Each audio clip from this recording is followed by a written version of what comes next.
Hi, I'm Erin Marcus, former corporate executive turned entrepreneur and founder and CEO of Conquer Your Business. Welcome to the Ready Yet podcast. We're excited to bring you more than 100 episodes of interviews and insights designed to help entrepreneurs get the financial and emotional freedom they need in order to build a business and a life they're proud of. All right. Welcome to this episode of the Ready Yet podcast. I can't wait to get into this conversation with my guest today, Aurora Winter, just because we have so many great conversations just when we're chatting. So I can't wait to share one with the audience and the rest of the world. Before we dive into everything, why don't you tell everyone a little bit about who you are and what it is that you do? Oh, thanks for that introduction, Erin. I'm so excited to talk to you too. We've been talking offline and we've got so much in common. So my goal for this call is that the listeners will be able to turn their words into wealth. That's what we'll have some tips about neuroscience and communication and entrepreneurship that will be very helpful. My background is I'm a successful serial entrepreneur. I've launched multiple seven-figure businesses. And right now, my main focus is Same Page Publishing, where we help experts and leaders and entrepreneurs create best-selling, award-winning books that make a difference and build their businesses. Nice. I love it. Before we dive into the topic, I think one of the things that draws me to you, because I know a lot of book people. I think for a business, I think it's a huge credential, a huge way to get your message out. There's something about a book that all my YouTube videos in the universe would never equate to. But one of the things I really appreciate is right in your about me sentence is it's not just a fancy business card, right? It's a value. If you're going to do this, let's be of value, be of service, make it worthwhile, not just for your own business building, but useful for people.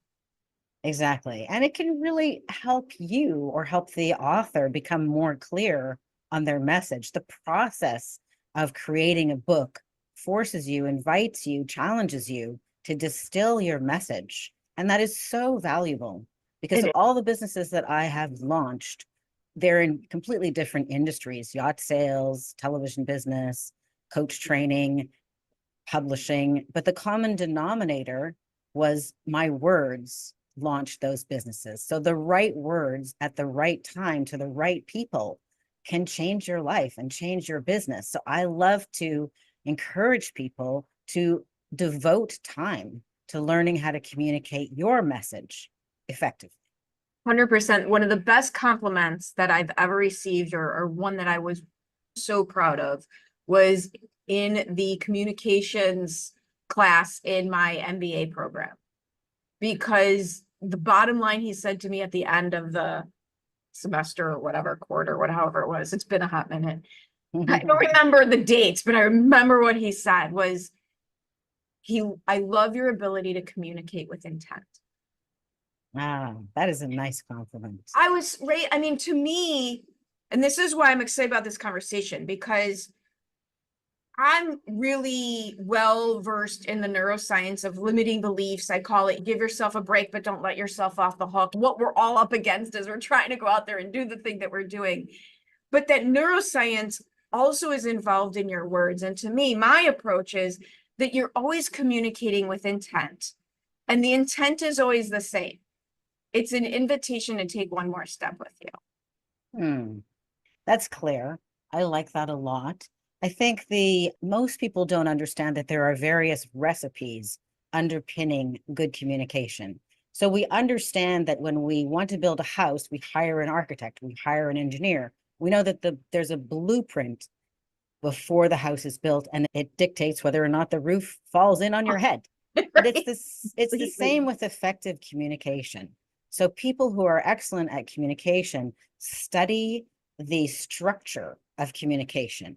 And then you can make the walls any color you like. You can put marble, you can put tile, you can put concrete, you can put whatever furniture you like in it, but the structure will hold up that communication. So this is why in the book, Turn Words into Wealth, I help break down the recipes for creating $1 million message. So $1 million message is something so valuable, and I would invite everybody to have more than one. But it's an example. An example would be Seth Godin, purple cow. What's that? Or a million songs in your pocket. What's that? Or when Bill Gates said his vision was that there would be a computer in every home, right? So I still remember, and you don't realize which ones are going to last for you. I remember as a kid watching a commercial, and I'm in Illinois in the US. We have toll roads. Everywhere is a toll road. And I remember watching this commercial that said, imagine paying your toll without slowing down. And that was the biggest, most far-fetched. I could believe the Jetsons before I believed that was going to be a thing. But that's right, the innovation. That's true. The innovation that happens is amazing. I was on a podcast yesterday with a filmmaker, actually, who had finished his short film. And I asked him, now that the film is done, what was his plan for monetizing it? And he said, I guess we got to figure that out next. And I said, I love to invite people to put the yeast in before they bake the bread. And it's a little hard to add it later. So that really stuck with him. So I just share that with you as well. So what I love to do with people when I'm helping them create their $1 million message, whether that message goes in a speech, whether they're raising capital, whether they're putting it in a book, whether it becomes their brand, is let's find out what's your yeast, what's your special sauce, what is it that drives you, and how will this project be monetized so that we can add that in.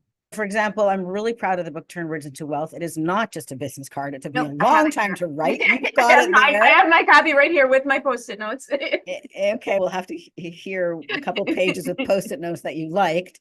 But my objective was to be of service, to have it be a complete meal. It's an award-winning book. It won Outstanding Nonfiction Book of the Year in its category, which is publishing. So it is a great book. And my objective was for those entrepreneurs or experts who might like help with their book, that they could know that I was a resource to reach out to. So there are examples in the book of my clients who have worked with me, who have crafted their $1 million message and took their business from 1.5 million to $6 million. And I give you all the story of how that happened. That's a valuable story. It's useful in the book, but it also subtly says, hey, if this is you, maybe you'd like to reach out to Aurora and her team at Same Page Publishing, and maybe you'd like to work with them. So that's yeast put into the book. Yes, it's the intention. And here's a few things that you have going on that I love about this. Number one, for me, my approach to business has to be reverse engineered. Exactly. It has to be reverse engineered, because if I'm just staring at the ground, taking the next step, I could land. God only knows, like, where are we going?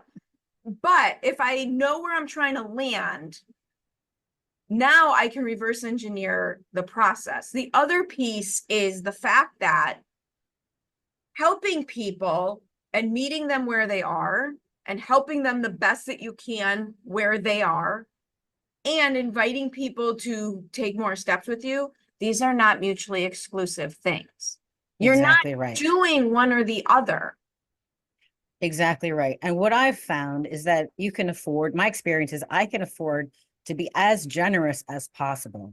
I don't have to withhold any information or anything. I don't have to withhold anything, because some people will listen and they'll take action, and I'm grateful and honored to be of service. And some people will be like, oh, hey, I'd just like to work with you and get the VIP treatment. Exactly.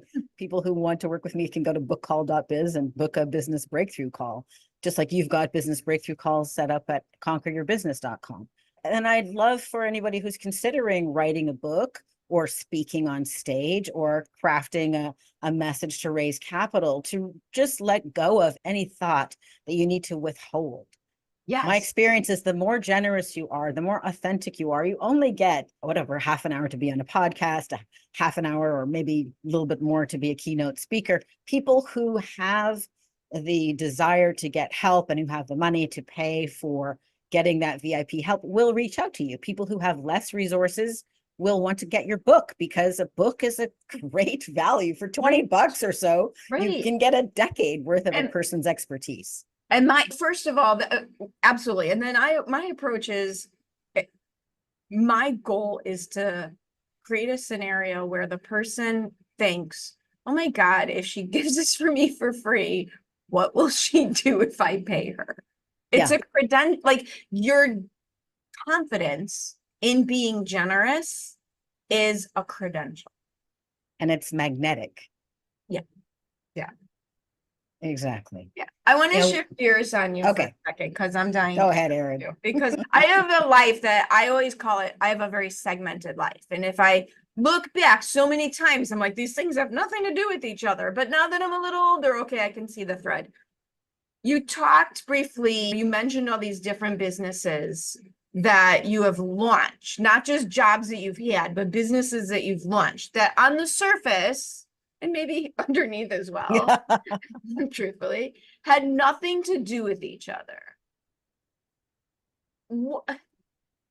I know how I do that and why I do that, but I'm dying to know, because I call like leaving the security of whatever it is that you're doing, whether it's a job or a business that you already have, is like jumping off a cliff to do something else. You could get pushed off the cliff or you could jump off the cliff, but either way, you're falling. So, what is it in your world that initiated that, inspired that, and how do you reconcile it with what most people would tell you is a really bad idea? I've been an entrepreneur almost my whole life. Directly out of college, I did have a job. The first leap was because I was madly in love with my husband, or my husband to be, my fiance, and we just couldn't stand being apart. So we're like, what business can we start with no money? And that was the first leap.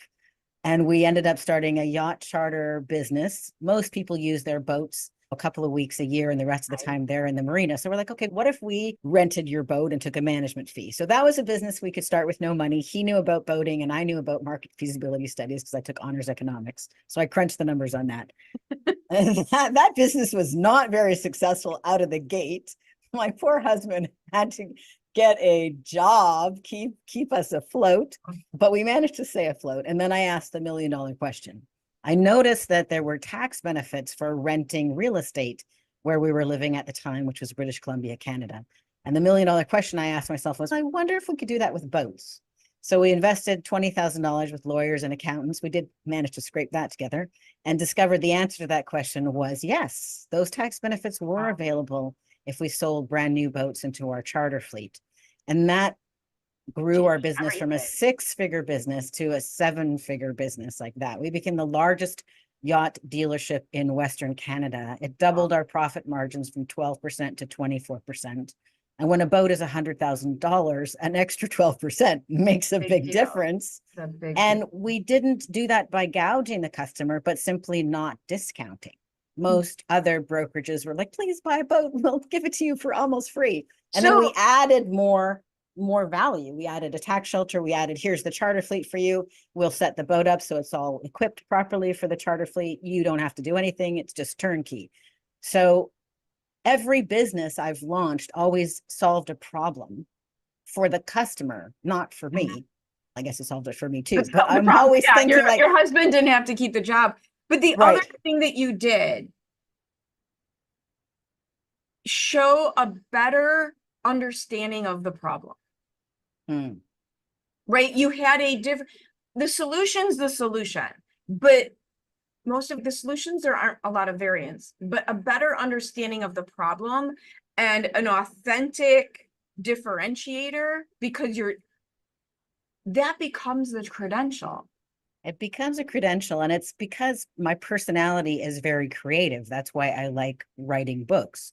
But another aspect of creativity can be applied to being an entrepreneur, because entrepreneurs solve problems at a profit. So the whole spoken author method, which is what we do at Same Page Publishing, that was launched in 2020 because I was thinking about one of my clients who's still working with me to this day. He's been my client for 15 years, so he loves me. And I was thinking about his problem. He's dyslexic. He's a great speaker, but very challenged with the written word, either reading it or writing it. So I'm like, how can I solve his problem of writing his next book? So I thought about him, I thought about his needs, and I then invented the spoken author method. And so I interviewed him. Every interview was like a podcast episode. It launched his podcast, which he's got a successful podcast now. Actually start talking about doing a TV show now. Oh, wow. And it launched his best-selling award-winning book, Epic Begins with One Step Forward. but I thought about him and solved his problem and then offered it Found to him. other people. That's perfect. And Right. then now everybody likes that solution. You don't have to be dyslexic to benefit from talking your book through. So how do you go from yachts to books? Circuitously. And I have the same thing. I've been an assistant construction manager for a property, like they own 9 big fancy high-rise condos in downtown. I used to be able to tell you what size air conditioning you need for what size conference room because of how many BTUs a human puts out. I get it. I get it. Okay, that was a lot of expertise. Well, I've always wanted to be a writer, and since I was 9 years old, and I've always been writing, but I never really thought that would be a way to earn income. So I've always been writing at 4 a.m., 5 a.m., get up and work on my novel or my screenplay. So I was actually, okay, this seems like a miracle. I'm going to share it because it's really, that's so That's how it cool. works. So That's right. sometimes Inspired action, and the universe will meet you halfway. I know, exactly. So in the yacht sales company, my husband takes a phone call and he's, no, we don't rent boats. No, it doesn't matter if it's a movie. What? Who's John Badham? So I'm like, wait a minute, time out. Don't get off the phone. Don't get off the phone. And it was John Badham, the director of Stakeout, his production manager, called to see if we would rent one of our brand new boats that were not for rent for shooting the movie Bird on a Wire with Mel Gibson and Goldie Hawn. I love that movie. So the universe brought this opportunity right to my door. And I said, yes, we do rent boats if it's for John Badham. Your husband's going, when did we start doing that? And when did we start doing this? And then he's, we're going to hire a skipper and a crew. And I'm like, no, we're not. You're going to skipper it. I'm going to crew. And on that wonderful trip, Mel Gibson, my mixtapes to them. Right? Exactly. Mel Gibson kissed my cheek. That was cool. Met Goldie Hawn and met John Badham. And the first assistant director, Peter Marshall, later hired me to write a script. My first paid script. It became an award-winning movie starring Jack Palance. Anyway, one thing led to another, both through blessings and curses, because my husband died suddenly. So he was the yachter. We had actually sold our 2 yacht charter and yacht sales businesses. And then I moved on to be head of development for a company in Toronto doing film and television. So I worked in film and television, started my own film and television production company because that's just the kind of person I am. Right. We, again, asked the question, how can we add more value? Right. So I found some tax benefits. We raised $5 million and made 8 films. So again, thinking, how can we add more value? How can we add more value? That is the key to successful businesses. But anybody who's listening, here's a simpler question to think about as you are considering maybe shifting your business or leaving a career or starting a new business. And these are the questions I asked myself when I finished my MBA in 2015. So what am I really good at? What do I love to do? It's got to meet both of those criteria. Because I was good at tax shelters, but I was so done with that part of my brain. It's hard to get motivated. And what can I get behind? And then the third question is, who is that worth the most to?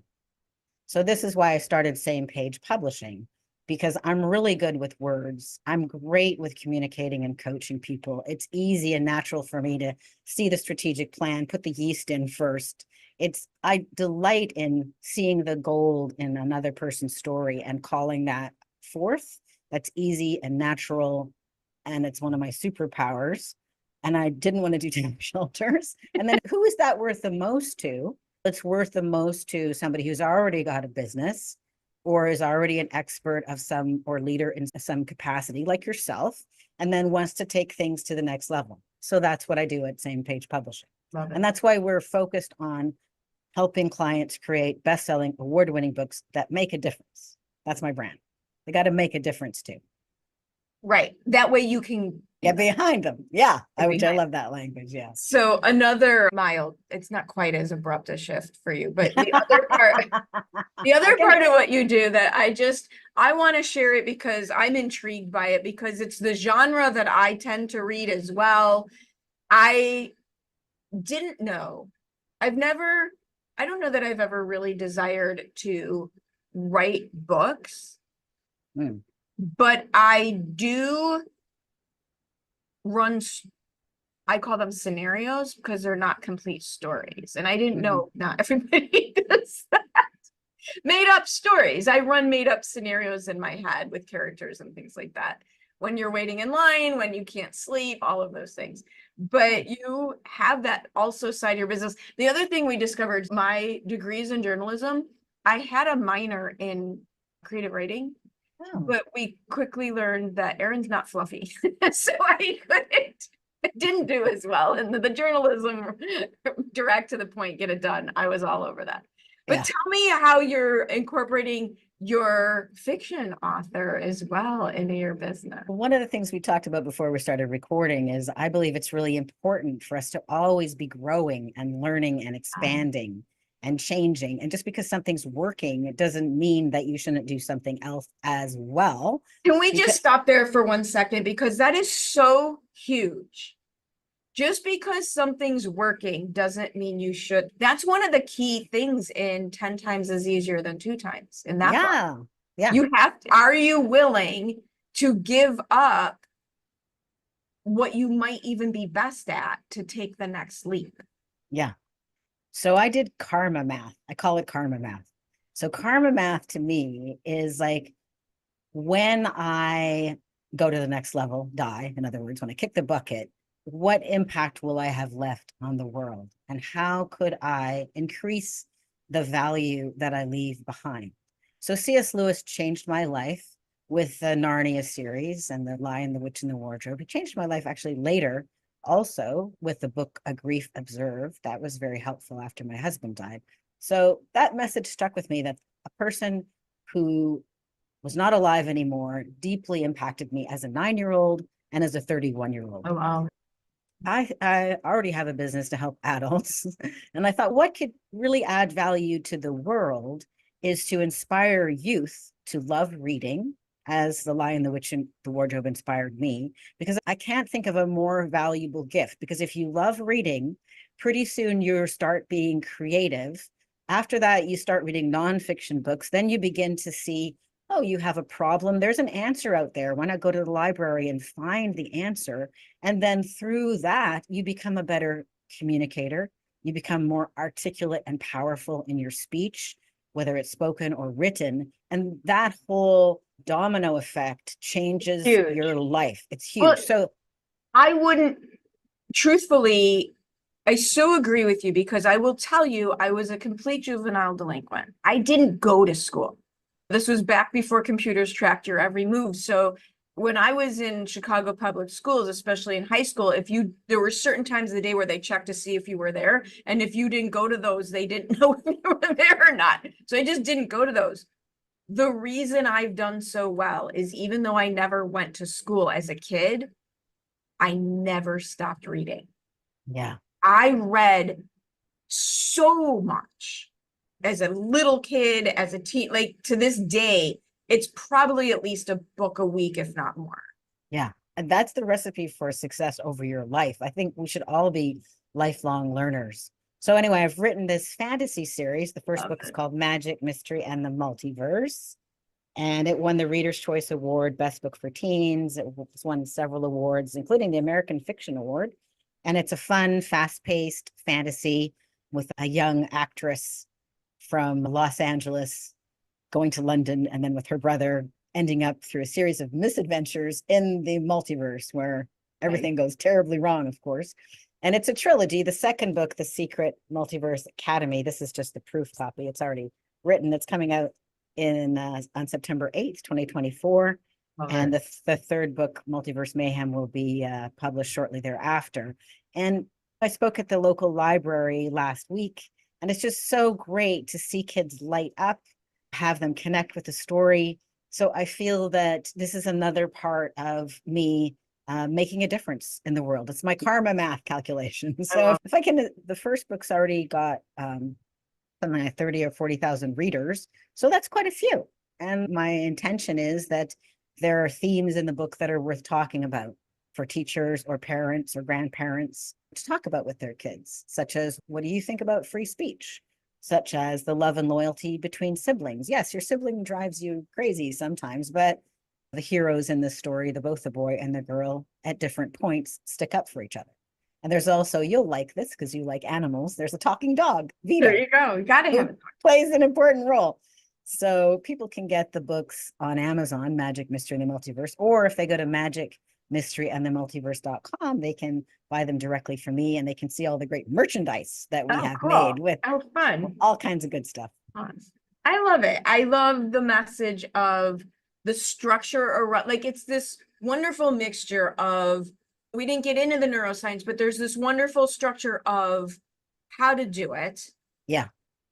But mixed in with the thought of how can I add more value and be the best me, the happiest me, the lightest me. I'm over the bang your head against the wall way of doing anything, Yeah. because it doesn't actually get you further. And I don't mean you don't work hard, but Yeah. there is a very big difference between creating and trying to force something to happen. Yeah. And no matter, Exactly. right? And no matter what business you're in, if I you like approach it from creating instead of forcing, it changes everything. the snippets of don't make it happen, make it welcome. Yes. That's so much lighter, right? So much lighter.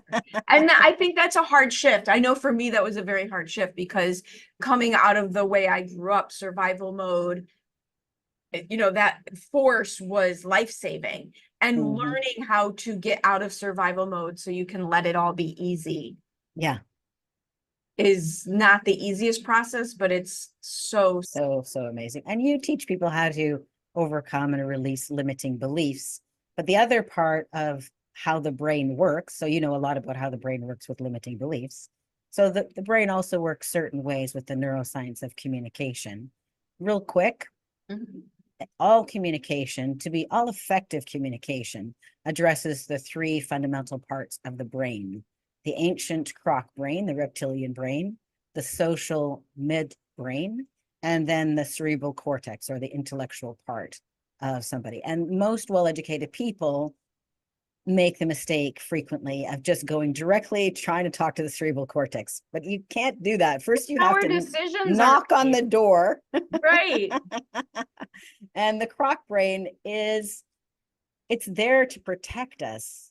Now, a lot of people are wanting to lose weight, but back in the day, using your brain is very expensive. When you're hosting an event, it's very expensive. Your brain is like exhausted by the time you've hosted an event and really listened and coached people and contributed all day long. It's okay. Need to go sleep in a dark room now. Carbs in bed, carbs in bed. Right? The croc brain needs to know, is this interesting? Is this worth listening to?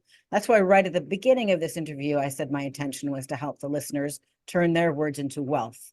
That is a soundbite for the croc brain, and letting them know, oh, this is a category, this is going to be interesting. Or if they're not interested in turning their words into wealth, then they would have, listened to another one of your shows. The second part of the brain to be sure to address is the social brain. Hundreds of years ago, if you were part of a tribe, you would survive. And if you were outcast, it was a death sentence. So our brain is very sensitive to social cues. So the fact that I'm on your show, you're interviewing me, we're both giving the cue that Erin is worth talking to, Aurora is worth listening to, that is hitting the social midbrain. Or when I said that Magic, Mystery, and the Multiverse was a Reader's Choice Award book, or that Turn Words into Wealth won Outstanding Nonfiction Book of the Year, that's the social midbrain. It can be quick, but address the midbrain. And then the next chunk of information can go to the cerebral cortex. So that can be something like, when you're starting a new business, ask yourself these three questions. What am I really good at? What do I love to do? Who's that worth the most to? All right. So those three bites are more connecting with the cerebral cortex. But then I stop talking so you can say something. So the other thing we need to be aware of is that we can really only listen, fully, deeply listen, as opposed to waiting to talk. We can listen attentively for about 20 minutes, which is why TED Talks are 20 minutes or less. So when you have this understanding of the basic structure of neuroscience, There's lots more tips in the book, Turn Words into Wealth, but that's a beginning. So can you make sure that every time you're speaking, you do those three things? That will already set you head and shoulders above everybody else who's communicating, or just I talking mean, at length, which is not the same thing as communicating. and right, and again, I go back to give yourself a break, but don't let yourself off the hook, because we've all seen that where everyone gets 5 minutes and one person gets on and drones on and no one's listening to them. And it's just an insecurity and a confusion and not knowing how to do it better. So it's definitely worth, especially as a business owner, to you get in a business to do the thing the business does because you're good at it, because you love it. Yet, how much energy, effort, resources have you put into being good as a business owner? And I would say that communicating effectively is in that 20% of things that moves the needle 80%. 100%. In fact, I give the example that Steve Jobs practiced for 3 weeks how to do an Apple launch. 3 weeks, and he's a busy CEO. You're not as busy as Steve Jobs, whoever is listening. So if he leaned into where to stand, where to pause, what to say, how to articulate it, how to refine it for 3 weeks, then how could you devote more time to learning about how to communicate effectively and practicing how to communicate effectively? Because it's not only about the intellectual knowledge, you've got to rewire your body and brain to do it. Yeah, I said, don't practice on your prospects. Go find a safe place. I love all your sound bites. That's so good. Yeah, exactly. Don't practice. That's what Rotary is for. Don't practice on your prospects. Rotary, they're the nicest humans in the universe. They need speakers. They'll buy you a meal. Well, that's what I have my clients do. Like, I took my clients to the Banff Media Festival this year, and I had them practice with me beforehand. What are they going to say when they're networking? You get 10 minutes to pitch. So what are you going to say? Let's break it up, have an opportunity for a Q&A, a back and forth. Don't waste, you've only got 10 minutes. You want to be effective. And you don't want to shoot yourself in the foot by saying the wrong thing. Always right. They see that all the time. They got so much better with a bit of practice in the same space. So if people want to reach out to you, learn how you can help them, learn all of the things, what is the best way for them to find you? If they go to aurorawinter.com, that's got links to everywhere. Perfect. But if they know that they'd help turning their words into wealth, and I recommend that they go to samepagepublishing.com, and they can get a free Thought Leader Launch Starter library, which includes 5 free videos about how to attract capital, clients, and media coverage. And if they're more interested in the fantasy and stuff for young adults and that kind of fiction fun, then they could just go directly to Magic, Mystery, and the Multiverse.com. And I hope they do enjoy reading the books and take advantage of the books. They're such a great way to learn so much. They're so good. And we will make sure that all the links are in the show notes so that you are literally one click away from everybody just reaching out. Thank you, Erin. Oh, and I got to know, you have yellow highlighted some of the pages in Turn Words into Wealth. Did you want to share one of the ones? That's 4 phases to launch. 4 phases to launch. There you go. Because that's what I'm literally, as I am iterating what I'm doing and changing how I'm doing it, I'm always looking. Like, my big thing is the way that I consume this type of content is, even if and this is what I tell people at my events as well, even if you think you've heard it before, lean into it, because you're hearing it from a different person and you're a different person than the last time you heard it. So I don't care how many times someone might have said client avatar or whatever, lean in. And then the second thing is listen for your nugget. Yeah. Listen for your nugget. If you pay attention and you just be open, something will pop out at you that can change everything. See, we're so on the same page. When I host events, I often say, what if the person that you're talking to has the absolute secret that will change your life? So listen to them with that intention. Yes. And be the person that's holding the secret for others. Right, exactly. It's so much fun. It all just gets so much more fun. Thank you for hanging out with me and sharing all of this with the audience. And thanks, Erin. I absolutely love it. Like, to me, time is the one thing you can't, it's not the replay, right? It's the only permanent thing. It's the only non-temporary thing. So thank you for giving some of yours to me. So thank you. You're welcome. I hope you enjoyed this episode of the Ready Yet podcast. I truly enjoy bringing these stories of success and inspiration to you. Please join us in our mission to empower entrepreneurs to be in charge of their businesses and in charge of their lives by sharing this with anyone you know who would benefit from our tactical and motivating advice, leaving us a review, and letting us know if there are any particular topics you would really appreciate hearing about. See you next time.